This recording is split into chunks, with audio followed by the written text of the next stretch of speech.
Welcome back to another episode of Better Than I Found It, the podcast all things college golf. You're listening to Mike McGraw, the men's golf coach at Baylor University. Today's guest on Better Than I Found It is former University of Tulsa women's coach Annie Young. Annie recently stepped down and has accepted an assistant coaching position at her alma mater, Oklahoma State University. Now, most people will question this as a downward career move. However, Annie made this move for the best possible reason. She and her husband Caleb have adopted their second child, a little girl named Savannah Kay, and they couldn't be happier. Annie and I discussed the adoption process. We talk about her excitement about returning to Stillwater and her new and unique coaching experience upcoming at OSU. Annie also describes building Tulsa back into national relevance by making it to the last two NCAA championships. It's a really good listen. I hope you enjoy.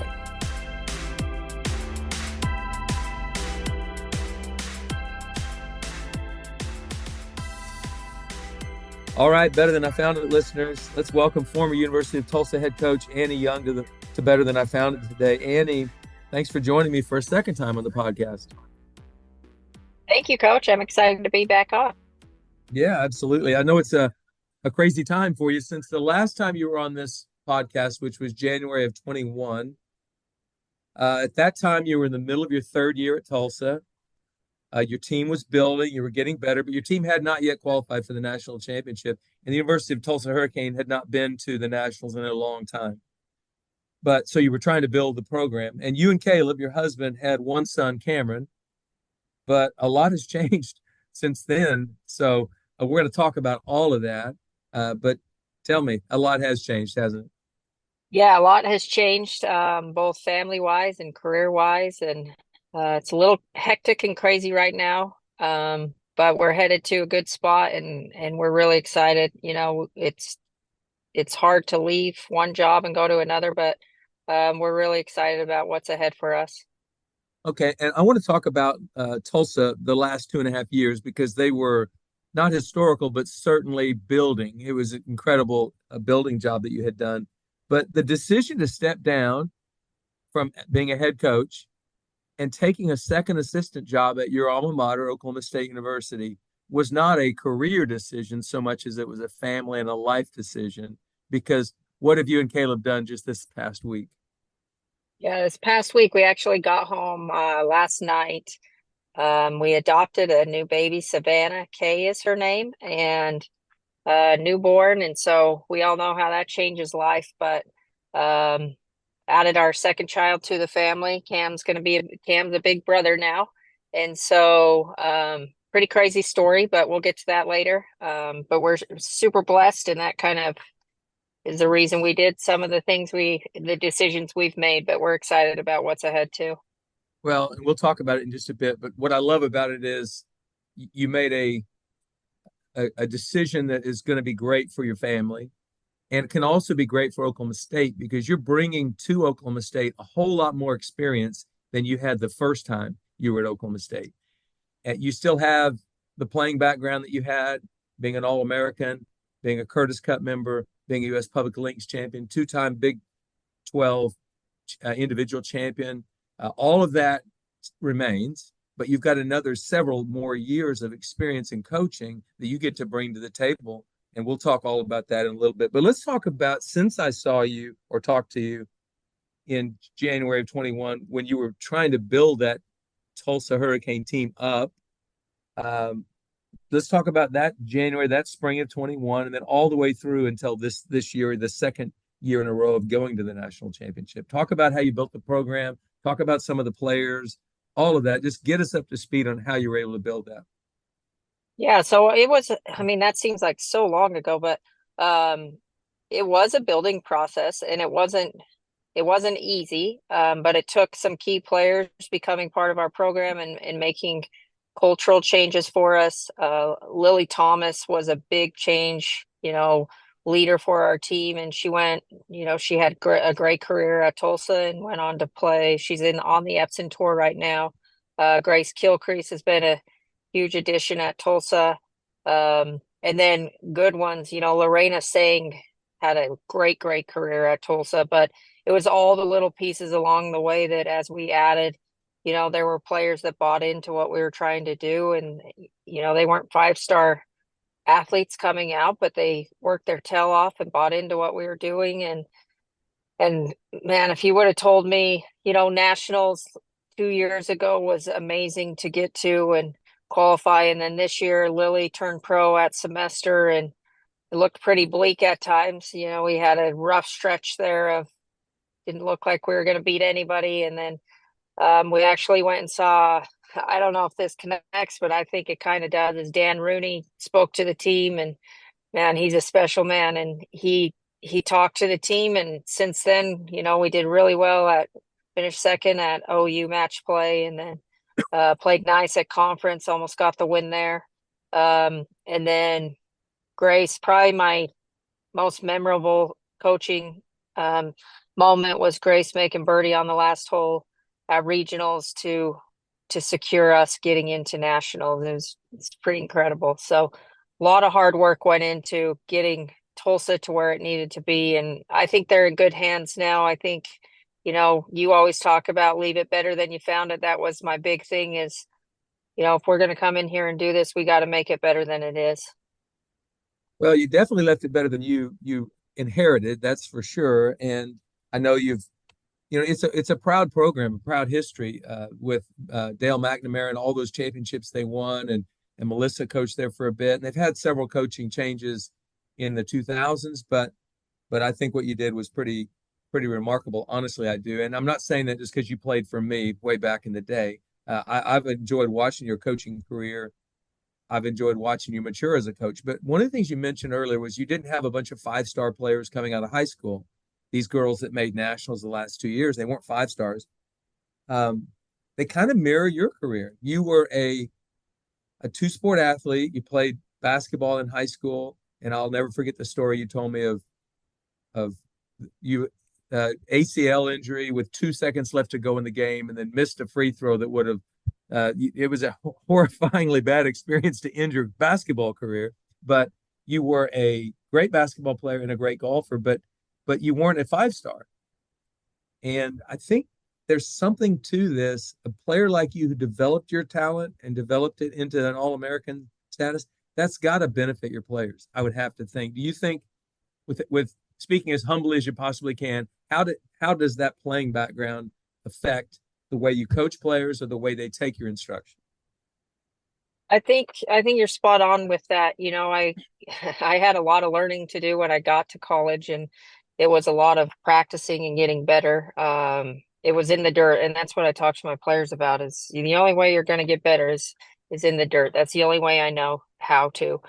So that's helped. But I will say my playing background, it gives me the ability I've been in a lot of those pressure situations as a player, to where I'm not afraid to really help them. One example was on the last hole with Grace. We had a long conversation. I knew where we stood, and I usually don't look at the leaderboard, but in this situation, she trusted kind of what I was saying, and she hit an unbelievable golf shot in there to make birdie. And so as a coach, I'm not afraid to say, to know how to coach you when you're under the gun. And because I've been through that, and I actually turned to her during the round and I said, when we were on 18, I said, Grace, isn't this a lot of fun? Isn't this amazing? And she looked at me like, you're crazy, coach. This is a lot of pressure. But it just perspective over the last 15 years of, as a player and then as a coach too, just to be grateful for what we have. And you don't get those moments all the time. And we've done a lot of training over the years with a guy named Brock Barnes who works with Ludi, and he was a difference maker for us in how we looked at things. But he just kept telling us be simple and have fun out there. And I really reflected on that last day with them at regionals and how we came and got it done when it looked so bleak at times. And I just think, putting all those tools together as well with my playing career has made a big difference, for me as a coach. Well, you talked about the last day at regionals there. I didn't talk to you about this on the first podcast, but our last day together at Sun River, Oregon, we had won the conference championship at UT Golf Clubs. I mean, in their backyard. you had won the individual title by, I don't know how many, but I think it was 8 or 9. I mean, you won by a bunch. Um, but we went to Sun River with hopes of contending for a national championship. We had a good team, and that last round, it snowed on us in the last round at Sun River.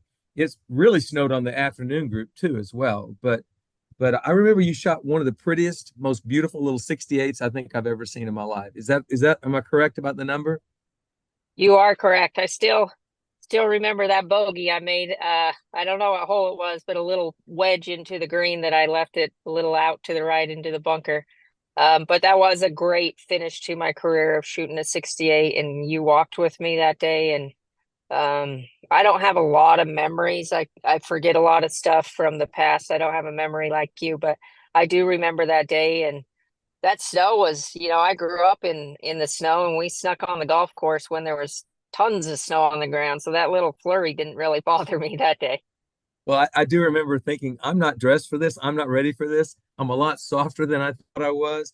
But the 68 was truly one of the great rounds I've coached as a coach that I've been around and been able to witness, male or female. It was a remarkable round, especially in the conditions. And being your last round, too, in college, you were first team All American. So many good things happened in college. I know you were excited about your professional career, but I do remember that. So it's obvious that your playing background did help you in a way. And I'm not saying all great players are great coaches. That is not it at all. But a few have done that. Alan Bratton's done it at Oklahoma State. I think Mike Small has done it at Illinois. There's been a lot of really good players whose teammates, whose members of their teams have benefited because of their experience. But I love the way you dug it out of the dirt. You said it's in the dirt.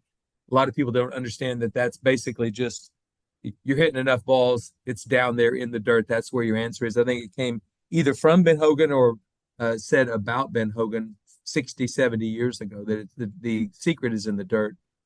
But I think your players figured that out. And I think they figure it out. I think the players at Oklahoma State will benefit this time around. So when you went to Oklahoma State, we both agree it would have been great had you been able to go the first time as an assistant. You were 26 years old, straight off of the tour, and became a coach. And it was a big, daunting task. And you mentioned in the other podcast, so hang in there with me, you mentioned that you thought you might have been a little tough on your players. The competitive side of you probably got the best of you. So that's 12 or 13 years, we're 14 years, 15 years removed from that experience. How do you think that experience is going to help you this next time around when you're a second assistant at Oklahoma State?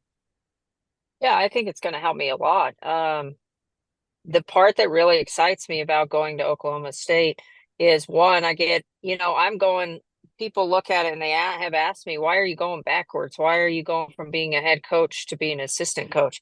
To me, it's not going backwards. I'm not in it for the titles. I think I was in it for the title when I was young and 15 years ago and, took pride in being the head coach. To me, it's the opportunity to get to influence these girls and to help them become better golfers, but also better people, and see them grow. I didn't understand that piece when I was a head coach. It was just about the golf. And now I've come full circle. And to me, to be able to take what I know as a head coach, and I hope I'm able to help Greg. I know what he has to go through now that I've been through it. And if I can make his job easier, we're only going to be better because of that. And so, I think I do a pretty good job of helping players develop, but I also see how to coach them differently, that you can't be the same coach for everybody. Everybody shows up a little bit different. You need to connect. And that's going to be important for me as an assistant coach. Is I need to get to know these girls, outside of the golf course, as well as know their golf game, because I don't know them really well at this point. I've seen them play a lot of golf, but we've got a lot of newcomers coming in as well. And so that's going to be really important. But to be able to know what Greg's going through, the meetings that he has to do, and if I can alleviate those for him and understand that, I've got to step up and be there as a assistant coach for him. I think that's only going to help us. But at the same time, going back to Oklahoma State, I get to learn. I had to be the leader or got to be the leader over these course of the last 15 years. And I still get to lead, but I get to pick his brain and pick Maddie's brain and see how they do things. And I've already, in this little amount of time that I've been on staff, learned a different, technique of recruiting. And that to me is a lot. I've taken in a lot in the last couple of weeks, and I can't wait to see, the differences they do and what I can add from what my experience. And I think you're going to see a lot of coaches go from, quote mid majors to being assistant coaches at Power Four, I guess it's going to be now. And I think it's going to be a change in golf and all other sports too. You're going to see these mid majors transfer into or transition into these assistant roles. And to me, somebody asked me the other day, again, why are you stepping back? That's not how I'm looking at it. I still get an opportunity to coach. I just get to do it at a very, very high level.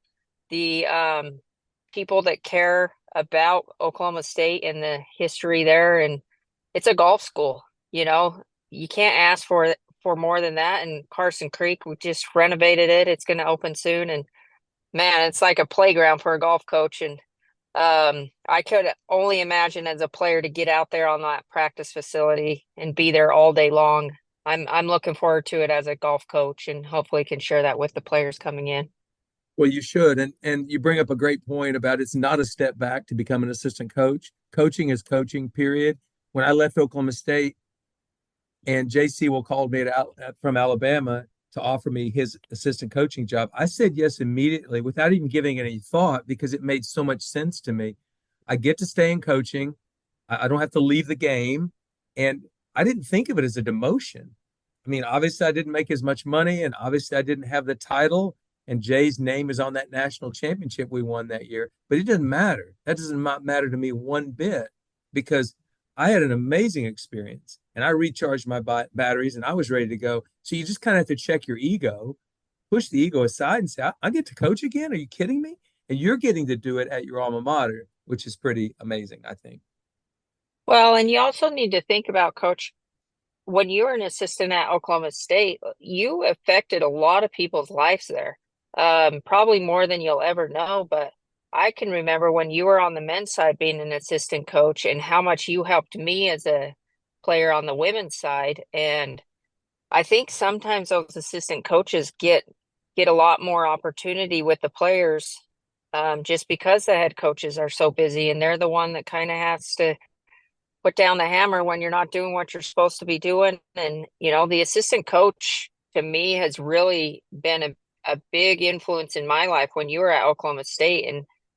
And so, you still, the ultimate thing for me is I want to help players, down the road, 15 years. I just had a player get married, and that's what it's about, the Mm. good golf and the memories from the golf, but also she's getting married and I got to go to her wedding, and the relationships to me mean a heck of a lot more than they did, I guess, Well, 15 years ago. it obviously is showing another way you've matured as a coach. Again, if I had it to do over again, I would tell Mike Holder, let's hire her as the assistant. She could work for Alan a couple of years. Even if I had still been let go a couple of years later and Alan took over, you'd have been a natural, coach after spending 2 or 3 years working for Alan and learning from Alan. And but you also said something earlier that makes sense. You've been a head coach for a long time, but you're going to Oklahoma State, one, to give back to the program, but you are excited about what you can learn from Maddie and from G Rob. It's like they're going to teach me something, and you have something to bring to the table as well. So that's exciting. And humility plays a big part in this, being vulnerable, knowing, hey, I'm okay to go back and become an assistant coach again. It'll be a great experience, actually. But before we leave Tulsa, how hard was it to tell those girls you were taking another job? Because when coaches do that, it's not easy. Talk about that process. I didn't. That's the worst part of this whole thing, is because timing's not ideal. It never is ideal. I had to let them know on a very difficult day that they were getting ready for a tournament, and timing is never good. I love those girls to death, and I feel like I've put my career first for a long time, and my family's kind of been second fiddle to my coaching career. And and it just felt like it was time to go. But I think the girls understood that too, as they saw the work that I put into Tulsa, and it was everything. I gave everything. And but with this adoption too, G-Rob came to me, and he didn't even know we were adopting when he was offering me the job. He just said, we all need better quality of life. We need to divide and conquer and do this. And why not have a third coach? They're allowing for it, and he said, I can't think of anybody better. And so that's kind of the reason for it. But it was the hardest thing I've ever done. I haven't talked to a lot of them since, just per NCAA rules. Um, so I look forward to seeing them and talking to them face to face, and they're going to have a great season. I said, I expect you to be in the hunt in every event, and I expect you to keep this thing rolling. I think, everybody's coming back, and they've got a great team and a great schedule ahead. And, I wouldn't be surprised to see them at La Casa again, one last ride with who they have. And so, yeah, but to sum it up, it was probably one of the hardest days of my life, is to let them know I was headed out. Well, that says the relationships that were developed over that time, and that you knew you had accomplished something pretty spectacular with those girls, getting them back to nationals 2 years straight. So that's pretty good. But it wasn't getting to nationals; it was the experiences leading up to it, all the blood, sweat, and tears, all the maturing. You matured. I mean, I can see it and hear it in your voice. You've changed as a coach. You've gotten better and better and better. I think what G-Rob and Maddie are going to have is going to be like the best version of you as a coach yet. But we've talked earlier about you and how you were kind of, it's in the dirt, that type of a coach. You go figure it out, grind it out, work hard, work ethic, all that. I think G-Rob, I don't know Maddie as well, but G-Rob is very much the same. And he came to Oklahoma State unheralded and played 4 years at Oklahoma State and transferred for his fifth year to go to New Mexico. But G-Rob's a dig it out of the dirt kind of guy too. Don't you agree?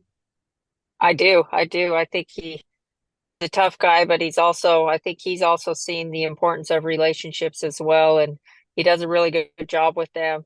Um, G-Rob and I have tried to work together probably since I started coaching. I talked to him about coming to be an assistant, and things didn't quite work out that way, but we joke about it. 15 years later, here we are working together. And I think we see, there's no skipping work ethic to become good, and that's what we're going to build our program around. But we're going to have a heck of a lot of fun doing it too.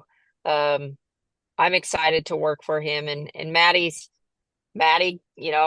she's worked for Greg for a long, long time, and so she has that same attitude of we need to work and get after it. And that's what our players will do at Oklahoma State. I think there's one thing that coaches would say to me when they would say your teams are tough, and I took a different approach of, through example, we're going to be tough, versus telling them, you've got to be tough on a daily of just doing your work and getting after it. And, when the weather's not great, finding a way to get after it still and get good work in. And I think that's the attitude you have to have coming from Oklahoma State and coming from the Midwest, is you want kids that can handle tough conditions and can, handle tough situations, not only on the course, but off the golf course. That's just as important, them moving forward in life and being great people, because you're going to have adversity at some point, and that's kind of what I try to share with them, is it's not always going to be easy. And that's what we talked about last year in the middle of everything. I said, what did we say at the first of the year? There's going to be a point in the year that it's going to seem like this is the hardest thing we're doing. And it hit us. It hit us at UNLV, and we looked at each other and we said, we knew it was coming. Here we are. It's how we respond. And they responded beautifully. And this is more adversity for them with me leaving, but I really, really believe that, they've got good tools, that they're going to be successful again at Tulsa. I think so too. And you've set the table for them to be successful. So congratulations on that. I want to talk about your life is going to change going back to Stillwater. But before we do that, tell me about the entire adoption process. You and Caleb have one son, Cameron. When did you decide you wanted to adopt? Talk about the entire process. I mean, literally, you got the little girl home last night. So it's been a long. When did it start? Take us through the adoption process. So every adoption's pretty different. Cameron's, we knew we wanted to adopt, went through an agency. Um, so we adopted him when we were in Colorado, and then he kept saying to us, I want a sibling, I want a sibling. And we're like, buddy, we're not getting any younger, And so Wait a second. He's got pretty big vocabulary if he says sibling instead of a brother or sister. That's a smart kid.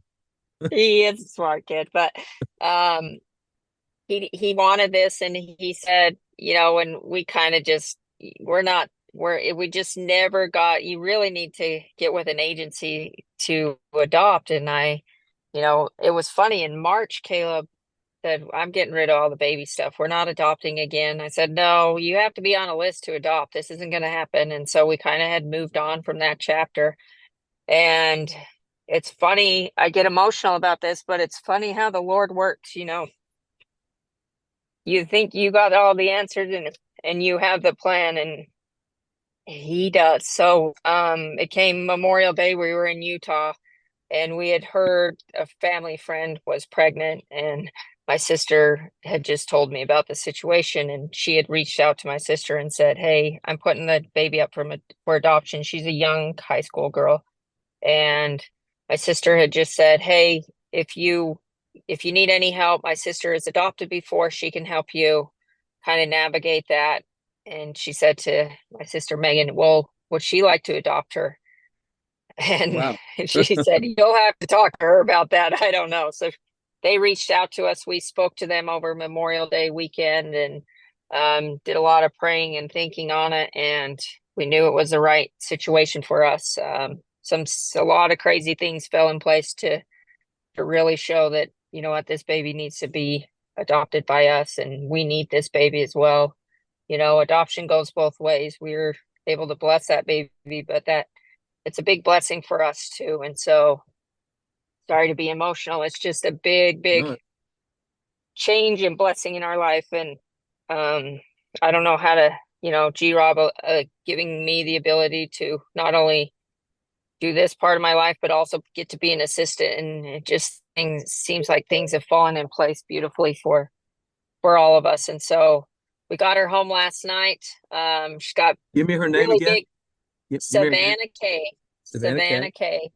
So both of our families started in Savannah, Georgia. And then my mother's name is Kay, and she's got really big hands and really big feet, and so we're gonna have to get some oversized grips, and she's gonna hopefully be an athlete. But you know what? If she's a flute player, whatever, we're very blessed to have her in our lives. Well, I know Caleb played baseball and you were a basketball player and a golfer.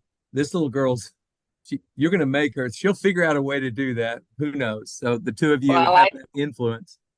I think her brother, more than anybody, is probably the most competitive in the family, and he wants to have her out on the basketball court right now. So we have to explain to him it's going to be a little bit, but I think that brother of hers is going to share his competitiveness and his love for sports, that's going to take care of itself. Well, you mentioned earlier that it's God's plan that is the one that makes a difference. And we always try to plan things. That's human beings. We're going to plan this. You're at La Costa with your women's team playing in the national championship. Week and a half later, Memorial Day, and this situation comes about. And then here we are in July, and you have a new child at home. It's amazing. And this new child will have a big brother, Cameron. How old is Cameron now? Cameron will be 7 in 4 days. So, okay. So yep. we're going to have a big birthday party. And then you start school, a new job. Karsten Creek has been redone. So that's new for you. Everything about this life is new for you right now, isn't it? Yeah, it's kind of the life we live a little bit. I'm fortunate to have Caleb as my spouse because he just kind of goes with the flow. We're fortunate with his job. He can continue. He owns an embroidery business. It's been very successful. We started a yardage book cover business too that he's been, so he'll get to put primary focus on that and keep his clients here in Tulsa. And you couldn't ask for a better situation. It's going to be a lot of work in the near future of getting everything put together, but we can handle crazy pretty good. I will say Brock's taught me a lot about compartmentalizing and just taking one thing at a time. And we're excited. The next 2 weeks are going to be crazy before school starts, but kind of life we live a little bit, and to go on God's plan. I have never had a better testimony of things happening for a reason. He's in control of things, and you just got to put trust in him that what happens is for the good. And there's times when things didn't work out how I thought they would, that looking back, man, this is why. And so yeah, I've never had a better testimony of that, of just put your trust in him and things are going to work out for the best. Yeah, you're absolutely right about that. And life in Stillwater it's still it's like a throwback. It's like a snapshot in time way back. Stillwater's an interesting place. It is a campus, a university. The whole town is built around that, but pretty much it's a pretty slow moving town. You can raise children there pretty easily.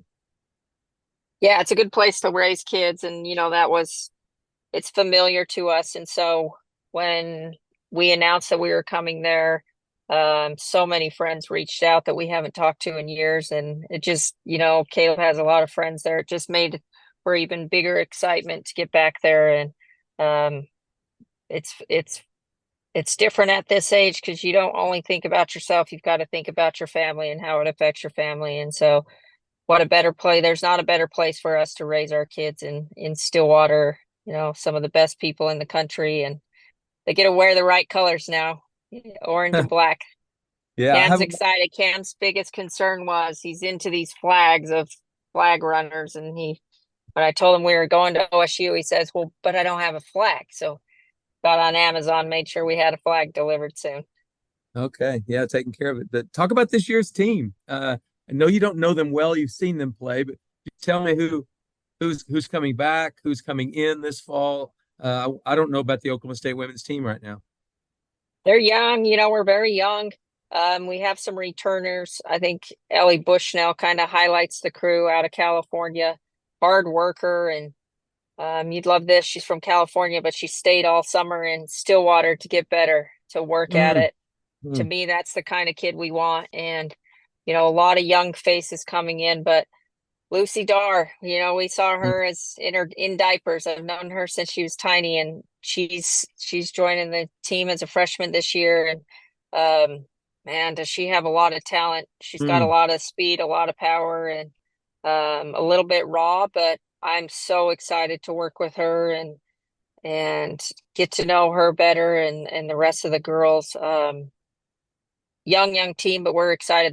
They're ready to work, Greg says, and that you can't ask for more, from as a coach, to have girls that want to work and be out there and get better. And so I'm looking forward to getting to know them, to not, like I said, not only as golfers but as people. And um, I think it's going to be a good year. We start out at Pebble. Mm. Never been to Pebble, so it's going to be exciting to walk those fairways and get to be out there. Well, so it'll be a different role. Um, you will travel, I assume, to some of the tournaments, maybe not all, but you travel to some. The great part about having a second assistant coach nowadays is true player development happens when the team is on the road. So if the team, how many will you have on the squad total? We'll have 10. So when half of them are home, that's the big thing Greg was saying, is they get left and forgotten about when everybody's on the road. And I think that's a great challenge, is if I'm able to stay home with them and work with them, is okay, let's get ready. We got to beat these ones coming back. That's how you get better, is what do you have at the 6, 7, 8 spot, pushing the 5 and the 4 and the 3. They're hungry to get back in the lineup.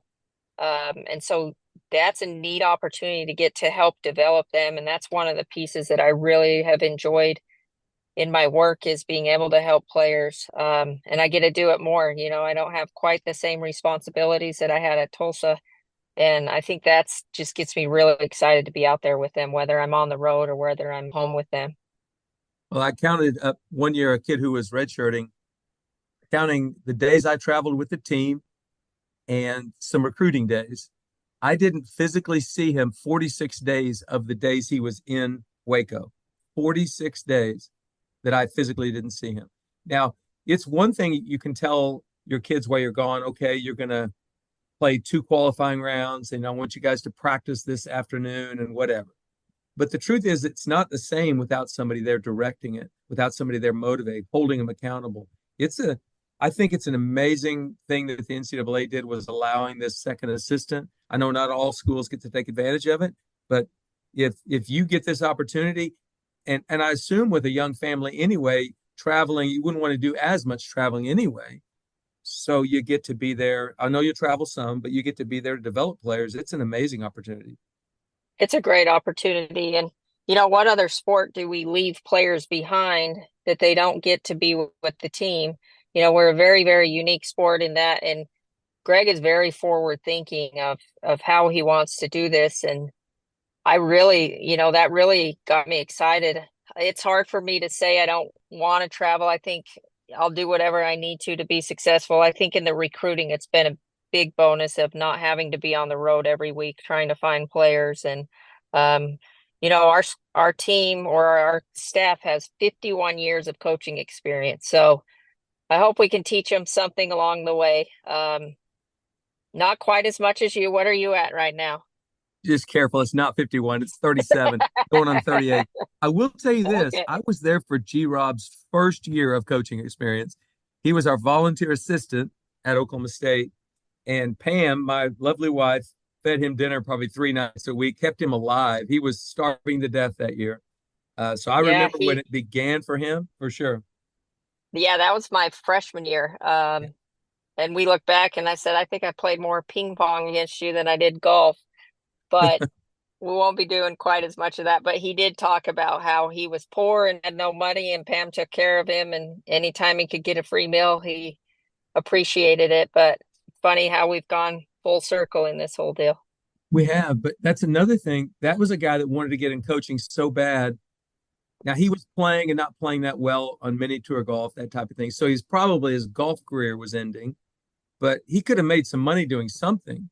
And instead, he sacrificed for a year, found a way to make it work, and got an opportunity after 1 year to go to Purdue. And he's just been, honestly, he's had an amazing career for what I can still consider a young coach, but he's kind of a veteran now.